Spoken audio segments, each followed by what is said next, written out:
पृथ्वी की गति दो प्रकार की होती है, घूर्णन और परिक्रमण। पृथ्वी का अपने अक्ष पर घूमना घूर्णन और पृथ्वी का सूर्य के चारों ओर घूमना परिक्रमण कहलाता है। पृथ्वी का आकार गोले के समान है, इसलिए इसके एक भाग पर ही सूर्य की रोशनी पड़ती है। सूर्य की और वाले भाग पर सुबह होती है, जबकि दूसरी साइड रात होती है। ग्लोब पर वो वृत्त जो दिन रात को विभाजित करती है उसे प्रदीप्ति वृत्त कहते हैं। पृथ्वी अपने अक्ष पर एक चक्कर पूरा करने में 24 घंटे का समय लेती है।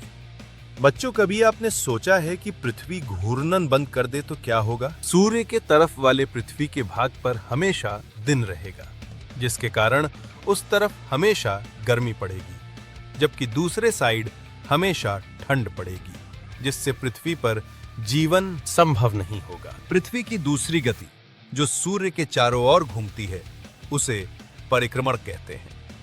परिक्रमण काल 365 1/4 दिन का होता है। 21 जून को उत्तरी गोलार्ध सूर्य की तरफ झुका होता है, जिससे सूर्य की किरणें कर्क रेखा पर सीधी पड़ती है। चूंकि उत्तरी गोलार्ध में बहुत बड़े भाग में सूर्य की किरणें प्राप्त होती हैं, इसलिए विषुवत वृत्त के उत्तरी भाग में गर्मी का मौसम होता है। 21 जून को इस भाग में सबसे लंबा दिन और सबसे छोटी रात होती है।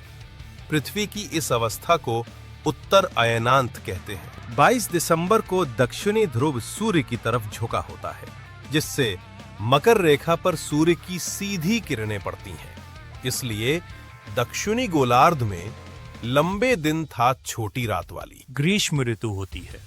पृथ्वी की इस अवस्था को दक्षिणी अयनांत कहते हैं। ऑस्ट्रेलिया में ग्रीष्म ऋतु में क्रिसमस का पर्व मनाया जाता है। 21 मार्च और 23 सितंबर को दिन और रात बराबर होता है, क्योंकि इस समय कोई भी ध्रुव सूर्य की ओर नहीं झुका होता है।